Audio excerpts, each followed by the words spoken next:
으로 하나님께 영광을 올려주셨습니다. 하나님께서 기뻐 받아주신 줄로 믿습니다. 할렐루야. 하나님의 크신 은혜가 늘 함께 하시고 또 주님의 능력으로 살아가는 복된 삶이 되시기를 축원합니다. 오늘은 이사야서의 말씀을 함께 나누고자 합니다. 이사야서는 성경 속의 성경이다, 그렇게 이야기를 합니다. 이 성경 속의 성경이다라고 이야기할 만큼 성경 말씀이 아주 축약되어져 있는 말씀이 바로 이사야서의 말씀입니다. 우리가 성경책은 신구약 66권으로 되어져 있습니다. 구약이 39권, 신약이 27권, 합쳐서 66권으로 성경책이 이루어져 있는데, 이 이사야서는 1장부터 66장까지 이루어져 있습니다. 그리고 이사야서의 말씀을 보면 1장부터 39장까지는 구약의 성경을 압축해 놓은 것처럼 이 심판과 구원 또 메시아의 기다림을 기록을 하고 있습니다. 그리고 40장부터 66장까지 27장, 27장에는 이제 메시아와 하나님 나라, 회복되어질 하나님의 나라에 대한 말씀을 기록하고 있습니다. 그러니 이사야서만 잘 읽어도 이 성경 66권을 다 압축해 놓아서 읽은 것과 같은 것입니다. 여러분들 가운데 성경 일독 못하신 분이 계시면 이제 남아있는 시간을 통해서 이사야서라도 꼭 읽으시기를 바랍니다. 이사야서를 읽으시면 이 성경을 요약해서 읽은 것과 똑같습니다. 오늘 이 이사야서의 말씀 가운데 오실 메시아에 대한 이 메시아에 대한 말씀을 기록하고 있는데, 이 말씀을 통해서 우리가 이 땅에 오신 주님이 어떤 분이셨는지, 2000년 전에 이 땅에 오신 주님이 어떤 분이었는지를 다시 한번 깊이 깨닫고 또 그 주님을 내 마음속에 구주로 영접하고 또 다시 오실 주님을 기다릴 수 있는 그런 마라나타의 신앙을 지켜갈 수 있는 우리 모두가 되시기를 축원합니다. 2000년 전에 예수님께서 이 땅에 오실 때에는 그 땅이 참 힘들고 어려운 시간을 보내고 있었습니다. 오늘 본문의 말씀에도 나와 있는 것처럼 스불론 땅과 납달리 땅이 멸시를 당하게 하셨더니, 이 스불론 땅과 납달리 땅은 주님이 오시기 전에 삶을 이야기합니다.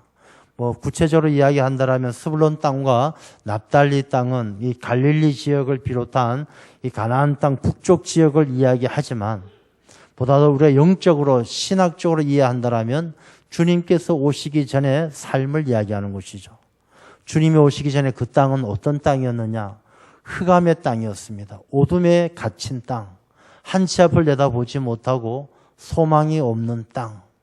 우리의 삶 가운데 너무 힘들어서, 너무 낙심이 되어서 한치 앞을 내다보지 못하는 바로 그런 어둠이 캄캄한 그런 삶의 자리와 똑같았던 그런 시대였습니다. 사망의 그늘진 땅, 늘 슬픔과 두려움이 가득했던 바로 그 땅이었습니다. 그 땅에 큰 빛이 비추어야 되니 그 빛이 비치도다. 그 사망의 그늘진 땅, 어두워서 보이지 않는 그 땅에 큰 빛으로 메시아께서 오신다는 것입니다. 그리고 그 메시아께서 오시는 이유가 무엇이냐?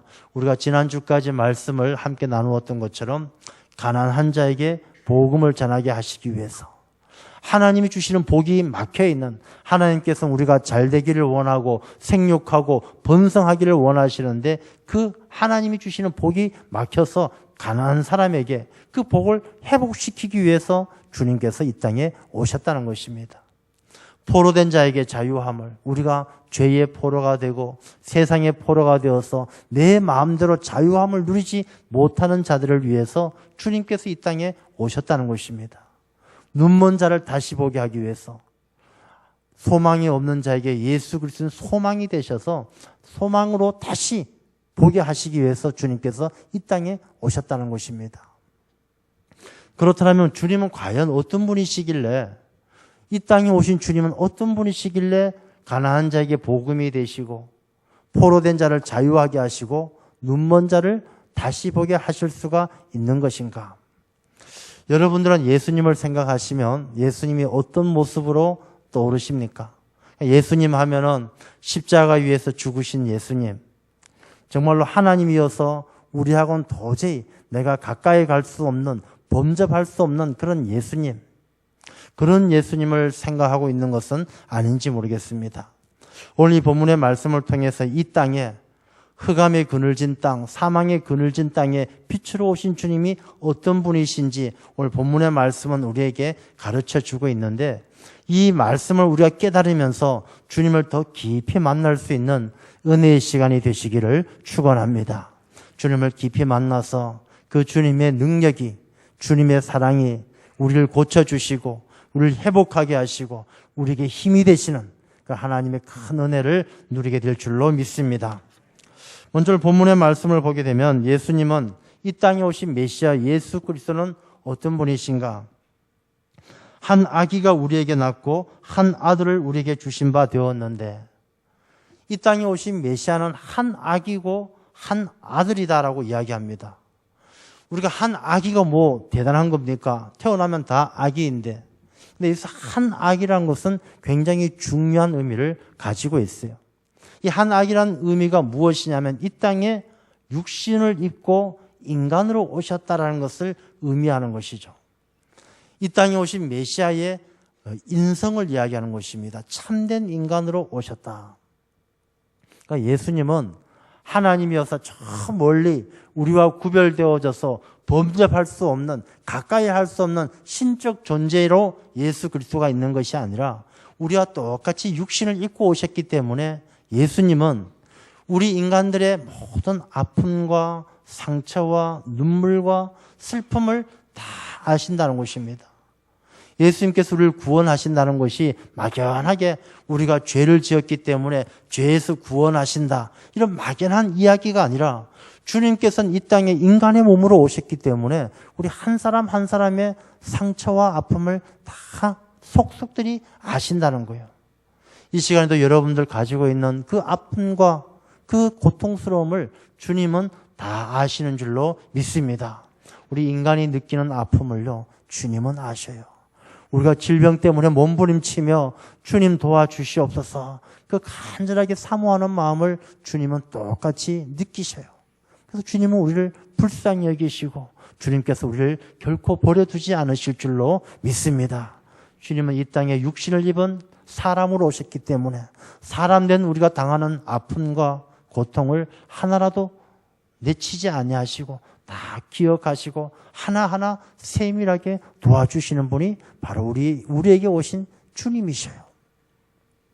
그래 주님은 우리가 막연하게 죄 때문에 죄 사함을 주시고 십자가에 못 박혀 죽으신 우리가 가까이 할 수 없는 그런 분이 아니라 우리의 모습, 인간의 모습으로 찾아오셔서 우리의 모든 슬픔을 아시는 참된 인간이 바로 이 메시아 예수 그리스도다라는 것을 한 아기라는 이름 속에 담겨져 있는 의미라는 것입니다. 그러면 한 아들은 무엇이냐? 누구의 아들입니까? 하나님의 아들이죠. 예수님은 이 땅에 육신을 입고 오셨지만 또 한편으로는 하나님의 아들로서 참된 신이다라는 것을 말씀하시는 거예요. 한 아기, 한 아들. 사람의 몸을 입었지만 하나님의 아들로 오신 분이 바로 예수님이시죠. 그러하기 때문에 예수님께서는요, 이 모든 만물이 예수님 앞에 복종하게 되는 거예요. 예수님의 제자들이 갈릴리 바다를 지나갈 때, 물결이 일어나고 풍랑이 칠 때, 예수님을 흔들어 깨워서 잠재웠을 때 제자들이 그렇게 이야기합니다. 도대체 이분은 누구시길래 바다의 물결도 바람도 순종하는가? 누구시길래? 하나님의 아들이기 때문에 하나님이 창조하신 모든 피조세계는 그분 앞에 순종하지 않을 수가 없는 것입니다. 주님은 이 땅에 오신 것이 이 땅에 육신을 입어 우리의 슬픔과 아픔과 죄를 다 아시고 그것으로부터 자유함을 누리기 위해서 가난한 자에게 복음을 전하기 위해서 이 땅에 오셨고 또 주님은 하나님의 아들로서 눈먼 자를 우리 다시 보게 하듯이 우리에게 새로운 생명, 하나님의 나라, 새로운 세상을 보게 하기 위해서 이 땅에 오신 분이 바로 메시아 예수 그리스도다라는 것입니다. 그래서 주님은 우리의 아픔을 다 아시고 고통을 다 아시고 결코 버려두지 아니하시고 우리의 질병을 다스려 주시고 우리의 삶의 문제를 다스려 주시는 분이 바로 주님이신 줄로 믿습니다. 그래서 주님께서는 이 땅에 오셔서 우리에게 주신 바 되었는데 그의 어깨에는 정사를 메었고, 그러니까 예수님께서는 이 땅에 오셔서 모든 일들을 다스리시는 분이 바로 예수님이다라는 것입니다. 예수님께서는 이 땅에 오셔서 다스리시는 분인데, 미가서에 보게 되면 베들레헴 에바라다야 너는 유다 족속 중에 작을지라도 이스라엘을 다스릴 자가 내게로 나올 것이라. 다스리는 자가 바로 예수님이에요. 예수님이 오시면 우리의 모든 삶을 주님께서 다 다스려 주셔요. 다스려 주셔야만이 우리가 하나님의 백성이 되는 것입니다. 예수님께서 이 땅에 오셔서 다스리신다는 것이 정치적인 왕으로 오신 것이 아니에요. 이 세상에 왕조를 세우고 정치적으로 다스려서 위대한 왕가를 세우기 위해서 주님께서 이 땅에 오신 것이 아니란 것입니다. 주님께서 이 땅에 오신 것이 우리를 높여주고 부자 되게 하고 잘 되게 하기 위해서, 그렇게 다스리기 위해서 오신 것이 아니란 것입니다. 주님은 무엇을 다스리시느냐? 하나님의 나라, 하나님의 백성을 다스리기 위해서 오신 분이 바로 주님이셔요. 주님께서는 어떻게 다스리시느냐? 주님께서는 자기 자신을 내어주심으로 다스리셔요. 주님께서 자기 자신의 생명을 십자가 위에서 내어주지 않았다면 어떻게 이 땅 가운데 하나님의 나라가 임하고 하나님의 백성이 있을 수가 있었겠습니까?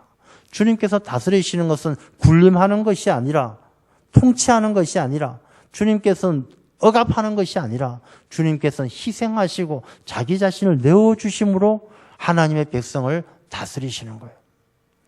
여러분, 우리가 하나님 나라의 백성이 되기 위해서는 주님의 다스리심 가운데 우리가 순종함으로 나아가야 되는 것입니다. 주님의 보혈 앞에 나아가 예수 그리스도의 보혈의 은혜를 깊이 생각하고 주님의 그 사랑과 주님의 희생을 내가 순종한다라면, 주님께서 가신 그 길을 내가 순종한다라면 우리의 삶은 주님이 다스리시는 하나님의 백성이 될 줄로 믿습니다. 여러분, 우리가 세상에서 잘 되는 것을 원하고 세상에서 높아지는 것을 원한다라면 주님의 다스리심을 받을 수가 없어요. 주님은 이 세상에서 왕으로 오신 것이 아니라 하나님의 백성을 다스리기 위해서 이 땅에 오신 분이시기 때문에 그 다스림은 우리가 순종함으로, 주님 앞에 겸손히 순종함으로 나아갈 때 주님은 우리의 삶을 만져주시고 다스려 주셔서 이 땅에 구애받지 않는 하나님 나라 시민권을 가지고 주님께서 세상을 이기시는 것처럼 세상에서 승리하는 하나님 나라 백성으로 삼아 주실 줄로 믿습니다. 우리가 주님의 통치하심에 내 삶을 내어드리면 우리는 이 땅의 삶이 아니라 하나님 나라 시민권을 가지고 승리하게 되는 줄로 믿습니다. 또한 주님께서는 이 땅에 오셨는데 그 이름을 기묘자라고 합니다. 기묘자. 이 기묘자라는 것은 참 신비롭고 우리가 알 수 없다는 것이죠. 우리의 생각과 우리의 지식과 경험으로는 알 수 없는 능력을 주님께서 갖고 계신다는 것입니다. 여러분, 우리가 살아가면서 그런 생각하잖아요. 이거는 진짜 하나님이 오셔도 안 돼. 기도해도 안 돼. 그렇지 않아요. 우리가 기도하고 하나님 앞에 나아가면 하나님은 기묘하신 분이기 때문에 우리가 생각지도 못했던, 우리 인생에 행하시는 하나님의 기적은 우리가 생각지도 못했던 놀라운 일이 나타나는 것입니다. 그래서 이 기묘자라는 말씀은 영어 성경으로는 원더풀로 번역을 하죠. 원더풀. 놀랍다. 주님께서 이 땅에 오셔서 주님이 하시는 일은 놀라운 일이 아닌 것이 없어요. 태어날 때부터 놀랍게 태어나시는 거예요. 동정녀 마리아에게서 나시고 말 구유에서 나시고 죽은 자 살리시고 병든 자 고치시고 십자가 위에서 죽으시고 부활하시고 승천하시고, 주님의 삶 자체는 원더풀이 아닌 것이 없어요. 그 주님을 나의 구주로 고백하면요, 내가 도저히 내 생각엔 방법이 없어요. 길이 없어요. 어떻게 해도 방법이 없고 어떻게 해도 안 되지만 주님이 나와 함께 하시면 원더풀의 역사가 일어날 줄로 믿습니다. 야, 놀랍다. 신비롭다. 어떻게 이런 일이. 우리 힘으로 안 되어도 주님은 함께 하시면, 주님이 함께 하시면 다 될 줄로 믿습니다. 주님은 이 땅에 기묘자로 오셨어요. 우리의 생각으로 그분을 제한해서는 안 돼요. 우리의 경험으로 그분을 가두어 드려서는 안 된다는 것입니다. 주님은 기묘자, 원더풀, 우리가 생각지도 못했던 놀라운 일을 일으켜 주시고 우리 인생을 향하여 날마다 기적을 일으키시는 분이 바로 우리에게 오신 주님이신 줄로 믿습니다. 여러분, 우리에게 기적은 있어요. 근데 기적은 우리가 알지 못하는 것은 믿음의 눈으로 보지 않기 때문에 기적을 보지 못하는 거예요. 많은 분들이 기적이 일어나도 사람들은 우연이다라고 생각을 합니다. 왜? 예수님이 안 계시기 때문에. 기묘하신 주님이 내 안에 안 계시면 다 우연히 일어난 것처럼 보여요. 간발의 차이로 우리의 목숨을 구해줬는데, 차가 다 폐차되어도 자기 몸은 털것 하나 다치지 않고 멀쩡했는데, 믿음이 없는 사람은 야, 운이 좋았다, 참 우연하게 진짜 운이 좋았다, 이렇게 생각해요. 그러나 기묘자이신 예수님을 믿는 사람은 그 기묘하신 주님의 그 기적과 같은 솜씨를 체험할 때 주님을 더 깊이 만나고 주님의 은혜 가운데 살아가는 삶이 된다는 것입니다. 여러분들 삶 가운데 문제가 있어요. 질병이 있어요. 고통이 있어요. 우리 생각으로는 도저히 방법이 없어요. 그러나 주님이 함께 하시면 기묘하신 주님께서 기적을 일으켜 주실 줄로 믿습니다. 주님은 모사셔요, 모사. 이 모사는 길을 찾는 거예요. 방법을 찾는 거예요. 제갈공명이 다른 사람들은 도저히 방법을 찾지 못할 땐 제갈공명이 방법을 찾아서 전쟁에서 승리로 이끌어가지 않습니까? 이 제갈공명이 모사죠. 책사입니다. 예수님은 모사고 책사예요. 이 성경 말씀에 예수님에 대해서 뭐라고 말씀하시냐면 이사야서 11장을 보면 그 메시아 위에 여호와의 영, 곧 지혜와 총명의 왕이요 모략과 재능의 영이요 지식과 여호와를 경외하는 영이 강림하시리니. 예수 그리스도에는 하나님밖에 알 수 없는 그런 지혜와 지식이 예수 그리스도에게 충만하다는 것입니다. 다시 말해서 예수님은 하나님이시라는 거예요. 하나님에게 방법이 없는 게 없어요. 고린도전서에도 보게 되면 사람이 시험 당할 쯤에 하나님께서 피할 길을 내시고 감당치 못할 시험을 주지 않는다라고 말씀을 하셨습니다. 그런데 우리가 인생을 살아가면서 왜 피할 길이 보이지 않느냐고요? 모사이신 주님이 내 인생을 이끌어 가시도록 내 삶을 주님께 맡겨드리지 않기 때문이에요. 내가 방법을 찾고 내가 길을 찾고 내가 어떻게 해보려고 하니까 길이 보이지 않는 거예요. 그러나 주님에게 다 맡기시면요, 주님은 여호와의 영이 함께 하시는 분이세요. 하나님이세요. 하나님께서 스스로가 만드신 피할 길을 주님은 다 아시는 거예요. 주님에게 내 모든 삶의 문제를 맡겨드리면 피할 길로 인도하시는 주님의 인도하심을 받게 되는 줄로 믿습니다. 여러분의 인생 가운데 도저히 답이 없고 길이 보이지 않는 그런 일이 있으십니까? 주님께 맡기세요. 여러분이 해도 안 되잖아요. 발버둥 친다고 됩니까? 여러분이 찾는다고 찾아집니까? 우리가 할 수 없는 거예요. 우리의 모사이신 여호와의 영이 함께 하시는 주님 앞에 내 모든 것을, 내 인생을 송두리째 내어드리면 피할 길로 인도하시는 주님의 음성을 듣게 될 줄로 믿습니다. 주님은 바로 그런 분이시기에 이 땅에 오셔서 포로된 자들을 자유하게 하시고, 질병에 포로된 자들 자유하게 하시고, 삶의 문제에 포로된 자들 자유하게 하시고, 눈먼 자를 다시 보게 할 수가 있었던 것입니다. 주님은 이 땅에 최고의 모사로 오셨던 것입니다. 다음에 주님은 전능하신 하나님이셔요. 하나님 전능하셔요. 전능하다는 것은 능치 못할 일이 없다는 것입니다. 여러분 생각에 야, 이건 안 돼. 예수님은 죽은 자도 살리시는데 안 될 게 뭐가 있겠습니까? 여러분 다리가 아파서 못 걸어 다니십니까? 주님 앞엔 문제가 안 되는 거예요. 전능하신데, 죽은 자도 살리시는데 문제는 무엇이냐? 전능하신 하나님이 나와 함께 하지 않는 게 문제이지, 나와 함께 한다라면 그 주님께서 안진뱅이도 일으켜주시고 죽은 자도 살려주시고 혈루병도 고쳐주시듯이 우리도 고쳐주실 줄로 믿습니다. 주님 앞에 능치 못할 일이 없어요. 여러분 이게 될까 의심하지 마세요. 됩니다. 고쳐주십니다. 살려주십니다. 믿는 자에게 능치 못할 일이 없는 줄로 믿습니다. 주님은 그 일을 우리에게 보여주시기 위해서 전능하신 하나님의 이름으로 이 땅에 오신 거예요. 그 주님을 믿고 주님에게 모든 것을 맡겨드리는 사람에게 전능하신 주님께서 고쳐주시고 살려주시기 위해 주님께서 이 땅에 오신 것입니다. 또한 주님은 영존하시는 아버지라고 그랬습니다. 아버지라는 것이 어떤 존재입니까? 아버지는요, 필요한 것을 채워주시고 남은 다른 악한 것들의 공격으로부터 보호해주는 존재가 아버지예요. 어린 아이들은 아버지만 있으면 돼요. 아무리 길거리에 가다가 깡패 20명을 만나도 아버지 하고 아빠 뒤에 숨으면 되는 거예요. 아버지만 있으면 되는 거예요. 아버지의 사랑이 얼마나 큽니까? 아버지는 목숨 걸고 자식을 지키는 거예요.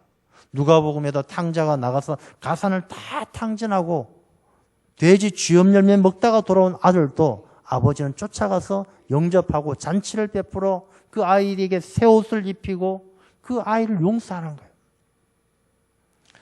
예수 그리스도는 이 땅에 우리의 아버지로 오셨기에 우리가 탕자처럼 이 세상에서 방황하고 죄 짓고 잘못된 거 죄 많이 저질렀지만 저나 여러분들이나 우리가 신앙생활 한다고 해서 죄가 없는 사람이 누가 있겠습니까?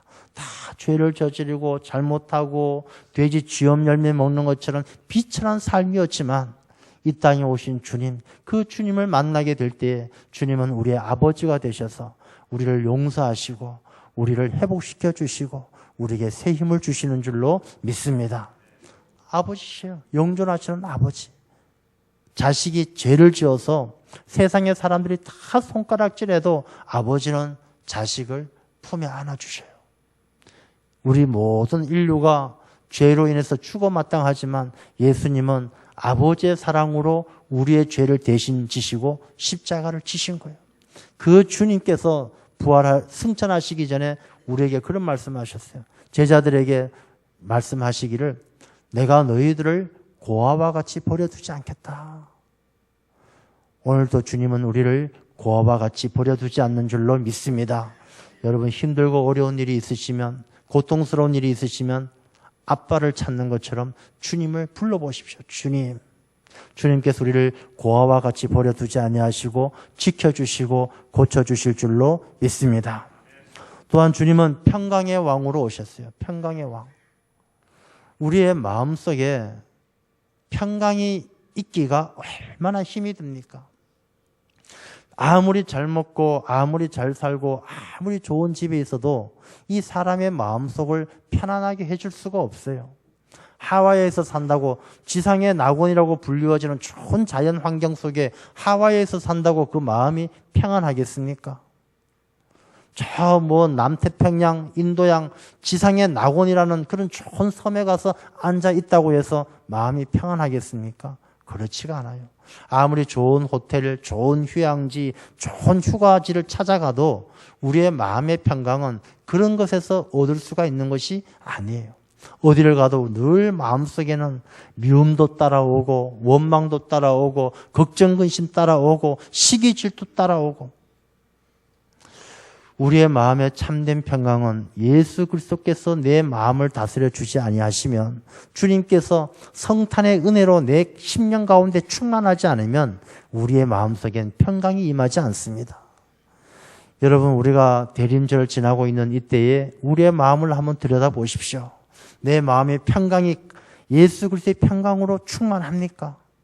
우리의 마음속에 여전히 원망이 불일듯이 일어나고 시기하고 미워하고 질투하고 속상해하고 괴로워하고 내 마음에 평강이 없어요. 우리가 왜 그렇겠습니까? 우리가 대림절을 지나고 신앙생활하고 교회에 나와서 예배를 드리지만 내 심령을 예수 그리스도의 평강으로 충만하게 채우지 못한 까닭이죠. 우리가 예수 그리스도의 평강이 우리의 마음을 다스려 줄 수 있도록 주님 한 분만 바라보며 살아가는 우리들이 되어야 할 줄로 믿습니다. 주님 바라보면요. 주님 깊이 생각하면 주님만 생각하면 내 마음에 평강이 찾아와요. 걱정, 근심 생각하지 말고요. 부모, 자식, 형제, 이웃, 골치 아픈 사업 다 잊어버리시고 주님만 한번 깊이 생각해 보셔요. 주님을 깊이 생각하고 주님을 깊이 만날 때 그 주님께서 내 마음에 그리스도의 평강을 충만하게 해주실 때 그때 바로 우리가 주님과 함께 세상을 이길 수 있는 것이고 하나님의 백성으로 이 땅 가운데 승리의 깃발을 높이 들게 될 줄로 믿습니다. 주님은 바로 그런 존재로 이 땅에 오셨기 때문에 우리가 주님을 영접할 때에 주님이 우리의 복음이 되시는 것이고 우리의 자유가 되는 것이고 우리의 소망이 되는 것입니다. 그 주님을 만난 사람들은 7절 말씀을 보게 되면 그 정사와 평강의 더함이 날마다 모든 일들이 잘 되어지고 평강이 커져가는 것이 무궁하고 또 다윗의 왕자와 그의 나라에 군림하여 그 나라를 굳게 세우고 하나님의 나라가 임하고 하나님이 통치하시고 지금 이후로 영원히 정의와 공의로 그것을 보존하실 것이라. 만군의 여호와의 열심히 이를 이루시리라. 하나님은 우리를 이렇게 잘 되게 하시기 위해서 우리를 복 주시기 위해서 주님을 이 땅에 보내주신 거예요. 우리가 2000년 전 주님께서 이 땅에 오셨던 것처럼 내 심령 가운데 이 성탄의 은혜가 충만해야 될 줄로 믿습니다. 내 마음속에 이 영존하시는 아버지시고 평강의 왕이시고 전능하신 하나님이시고 기묘자이고 모사이시고 그분이 나와 함께 하신다라면 우리가 이 세상 가운데 무엇을 못하며 무엇을 이기지 못하며 무엇을 이루지 못하겠습니까? 여러분, 우리가 이 성탄절을 앞두고 있는 이때에 주님을 다시 한번 깊이 생각하며 주님의 이름을 불러보시기 바랍니다. 주님은 이 땅에 다스리는 자로 오셨어요. 주님, 내 삶을 다스려 주옵소서. 주님에게 내 삶을 내어드리고 주님께서 다스려 주시기를 우리가 간절히 기도할 때 내 마음에 있었던 이 가시덤불들이 뽑혀지고 내 삶에 울퉁불퉁 돌들이 뽑혀지고 내 마음에 하나님이 주시는 하나님의 백성의 평안을 우리에게 주시는 것입니다. 주님, 기묘자이신 주님, 내 삶에 함께하여 주옵소서. 도저히 아무리 생각해도 방법이 없지만 주님은 기묘자이시고 모사이시기 때문에 주님께서 우리에게 놀라운 기적과 같은 일을 일으켜 주시는 줄로 믿습니다. 주님에겐 방법이 있고 주님에겐 길이 있고 주님에겐 능력이 있습니다. 주여, 전능하신 하나님, 나와 함께하여 주옵소서. 주님께서 능치 못하실 일이 없어요. 주님께서 우리의 삶 가운데 힘이 되십니다. 평강의 왕이신 주님, 내게 오시옵소서. 내 마음에 미움과 원망이 사라지고 그리스도의 평강으로 미워할 수 없는 사람, 도저히 그 미움밖에 남지 않는 사람, 용서할 수 없는 사람도 용서가 되고 그 미움도 사라지는 것을 느끼게 될 것입니다.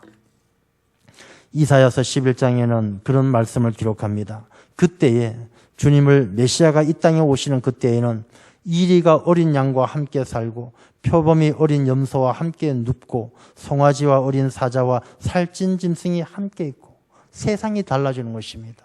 주님이 함께하면 세상이 달라집니다.